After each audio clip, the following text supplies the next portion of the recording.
A verdade, gente, é que sim, precisa ser rico pra estudar no exterior. E isso daí é mentira. Começando aqui esse vídeo com um bait pra te dizer que não precisa ser rico pra estudar no exterior. Mas precisa sim, é claro, ter dinheiro. Só que essas coisas, na minha cabeça, elas não estão conectadas. Pra tu ter dinheiro pra estudar no exterior, não significa que tu precise ser rico, mas sim que tu precisa ter uma boa organização financeira e buscar oportunidades que se alinhem aí com a tua realidade financeira, o que significa também que tu precisa entender a tua realidade financeira, quanto dinheiro tu tem disponível para investir nos teus estudos no exterior. E assim a gente volta pro primeiro ponto, que é que para estudar no exterior não precisa ser rico, mas sim precisa ter uma boa organização financeira. E vamos pôr isso em números? Vamos ver quanto que custa estudar no exterior? Fica aqui que hoje a gente vai dar uma olhada nisso.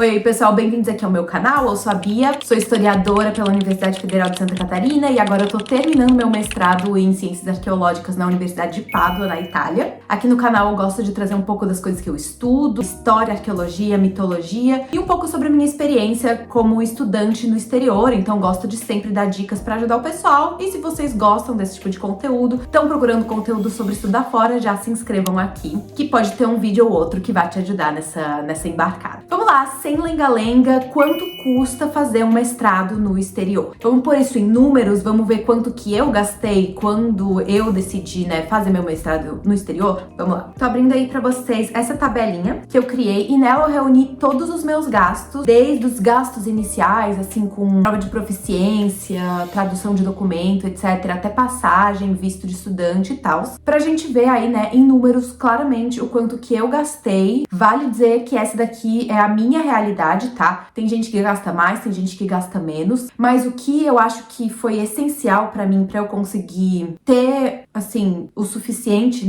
financeiro pra investir nos meus estudos na Itália, foram duas coisinhas. A primeira delas foi, primeiro, ver quanto, mais ou menos, que eu conseguiria gastar, então entender qual que era a minha realidade financeira. Eu, durante a minha graduação, eu morava na casa da minha mãe, então eu não tinha gastos, assim, com aluguel, essas coisas assim. Então, todo o dinheiro que eu fazia, assim, de estágio, de bolsa de pesquisa, eu conseguia guardar, não todo o dinheiro, mas uma parte do dinheiro. E então eu decidi estudar fora em 2018 e desde 2019 eu comecei a juntar dinheiro especificamente para isso. Então eu criei uma continha de investimentos ali no meu banco e tal, e fui guardando ali, meu dinheirinho mês a mês. Em 2021, final de 2021, foi quando eu comecei a gastar esse dinheiro, que eu tive os primeiros gastos iniciais aí do meu mestrado. Então foram aí uns 2 anos guardando dinheiro pra isso. Com essa organização, essa minha organização financeira, eu entendi qual que era a minha realidade. Eu sabia, assim, que a minha mãe, minha família, eles não podiam ficar me bancando aqui no exterior, eles tinham um dinheiro com o qual eles poderiam me ajudar, mas que quando eu chegasse aqui, eu precisaria dar um jeito de ter meu próprio dinheiro. Ou seja, eu queria uma bolsa de estudos. Então, o que eu fiz? Eu fui atrás de universidades não apenas que oferecessem bolsas de estudos, bolsas que eu achasse que eu tivesse uma chance de conseguir, tanto de critério de mérito acadêmico quanto socioeconômico, quanto cursos cuja anuidade não fosse tão alta assim. Porque isso é uma coisa que varia bastante dentro da Europa. Tem países que são mais caros, tem países que são mais acessíveis. Sei que Portugal e Itália são uns aí dos países mais acessíveis, para estudantes internacionais, inclusive estudantes que não são cidadãos europeus. Então eu foquei mais nesses países.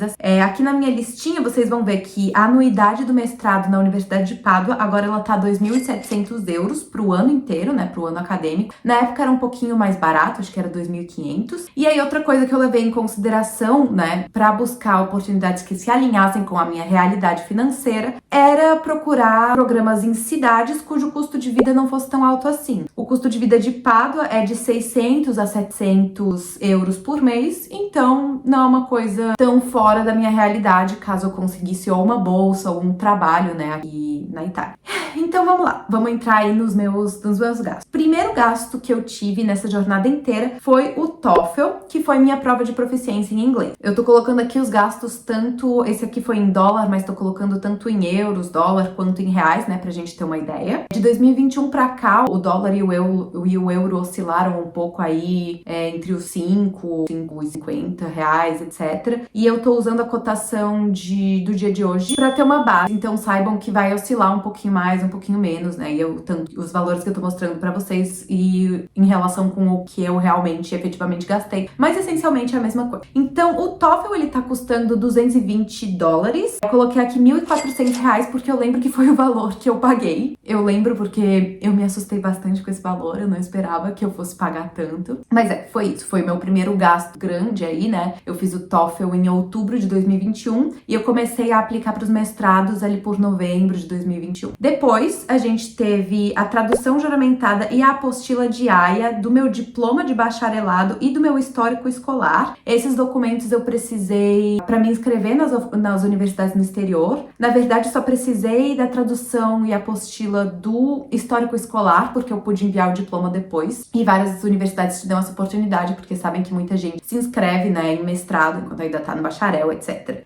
Eu gastei R$ 320, tá? No total. Então, 4 documentos, 2 apostilas de AIA, 2 traduções juramentadas, do histórico e do diploma. Depois, teve uma taxa de application na Universidade de Pádua, que foi €30, convertendo para reais, fica R$ 183,60. Agora a gente entra aqui numa segunda etapa, porque esses gastos que eu falei pra vocês até agora foram os meus gastos iniciais, né, antes, os meus gastos para application, para conseguir me inscrever em mestrados. Agora a gente chegou na etapa aqui que eu já fui aceita e a gente precisa ver, então, quanto que eu gastei, né, no meu processo aí de matrícula, de visto, de estudos, etc. Primeira coisa que eu lembro que eu tive que gastar foi nesse TIME Statement of Comparability. Quando tu estuda numa universidade no exterior e o teu diploma, teu histórico escolar, documentos são brasileiros, digamos, a universidade no exterior, ela vai te pedir uma forma de comprovar que esses teus documentos são válidos no país pro qual tu quer ir. No meu caso, a Itália. Na Universidade de Pádua eu tinha 2 maneiras de fazer isso. Uma era enviando meus documentos pro consulado da Itália, e daí eles iam emitir essa verificação pra mim. Até onde eu sei, eles faziam isso gratuitamente, não sei como funciona agora, mas eu teria que enviar meus documentos por correio pro consulado, e isso me deixou muito nervosa. Eu realmente não queria fazer isso, então eu tinha um dinheirinho ali e pensei, vou gastar um pouquinho a mais, porque a outra opção que eu tinha com a Universidade de Pádua era usar esse tal de TIME Statement of Comparability, que fazia a mesma coisa, só que era muito mais conveniente. Era num site, eu fazia o upload ali dos meus documentos, diploma e histórico escolar, pagava essa taxa e em coisa de um mês, um pouco menos de um mês, eles me emitiram, né, esse Statement of Comparability. Então, eu gastei €150, que convertendo hoje fica R$ 917,99. Também meio caro. Na época eu lembro que foi mais barato. Seguro saúde. Isso era um documento que eu precisava pro meu visto de estudante, mas com sorte, a Itália, ela tem um acordo com o governo brasileiro e que a gente consegue fazer uma equivalência pelo INSS, que permite a gente a usar o sistema público de saúde da Itália. Essa equivalência se chama SEDAN,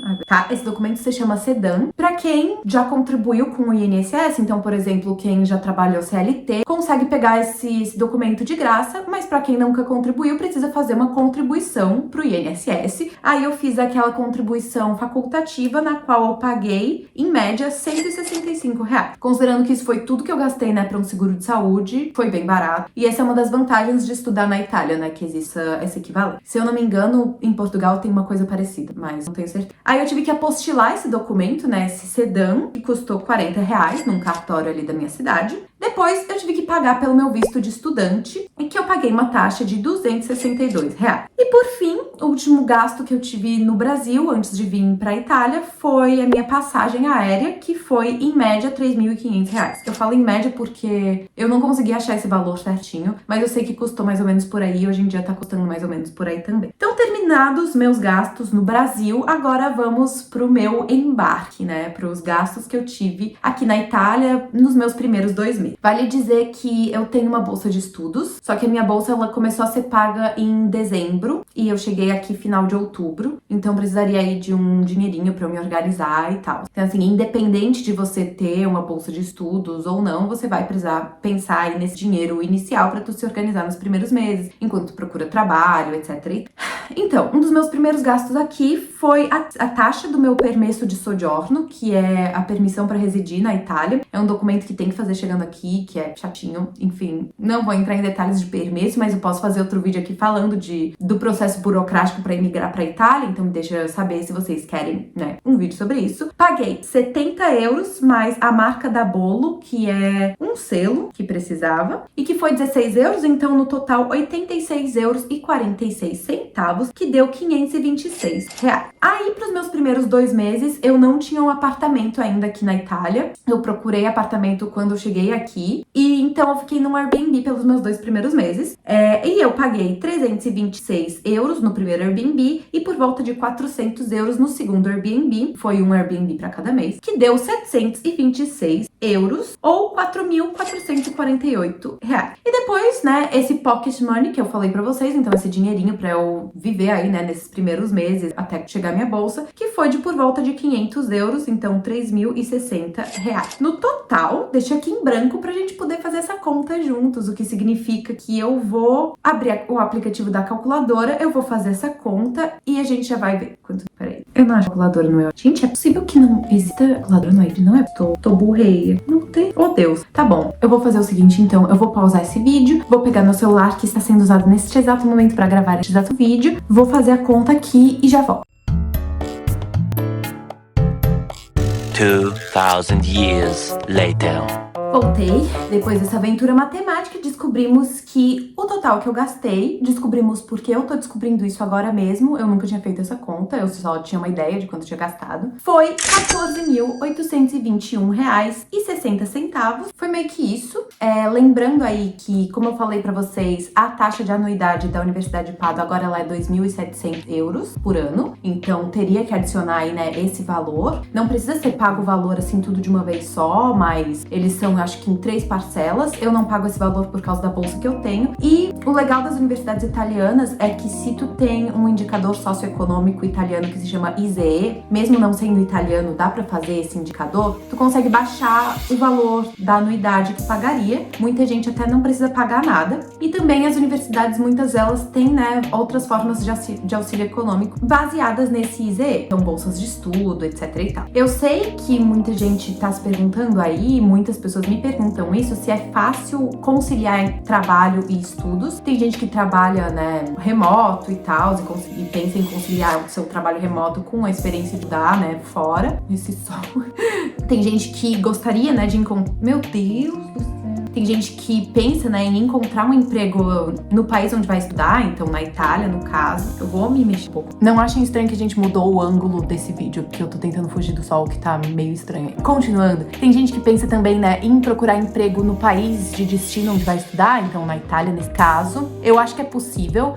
Muitos países aqui, eles são acostumados a estudantes que trabalham, então eles têm empregos part-time. Inclusive, se tu não vai vir com cidadania europeia, né, se tu vai vir com visto estudante, é possível sim, só que tu trabalha um pouco menos, acho que o limite são 20 horas semanais. Só daí o que eu aconselho é tu realmente saber falar a língua do país que tu tá vindo. Então, se tu pensar em vir pra Itália, em aprender italiano, isso vai com certeza facilitar muito de achar emprego, mas emprego aqui, pelo menos na minha cidade, em Pádua, tem muita gente aqui trabalha, e estuda. É bem comum estar andando pelo centro da cidade e encontrar vários lugares contratando, mas precisa sim falar o italiano. Não perfeitamente, mas falar alguma coisa, sabe? Eu trabalhei aqui por uma época, mesmo tendo bolsa de estudo, então super dá pra fazer. Melhorou o sol aqui. Então é isso, pessoal, que eu tinha pra falar pra vocês hoje. Eu espero que vocês tenham gostado desse vídeo, espero que tenha sido útil pra vocês. Se vocês têm qualquer outra dúvida sobre estudar no exterior e tal, comentem aqui que a gente pode estar fazendo outros vídeos sobre isso. Meu objetivo sempre foi ajudar as pessoas que têm o mesmo objetivo que eu, que era estudar fora. Então eu fico muito feliz de ter vocês aqui. Se inscreva aqui no canal pra ver mais conteúdo sobre isso e sobre outras coisas também. E lembre-se que não precisa ser rico pra estudar no exterior. Eu quero ver todo mundo muito feliz, seguindo seus sonhos, independente de qualquer dificuldade, tá bom? Um beijo e até mais!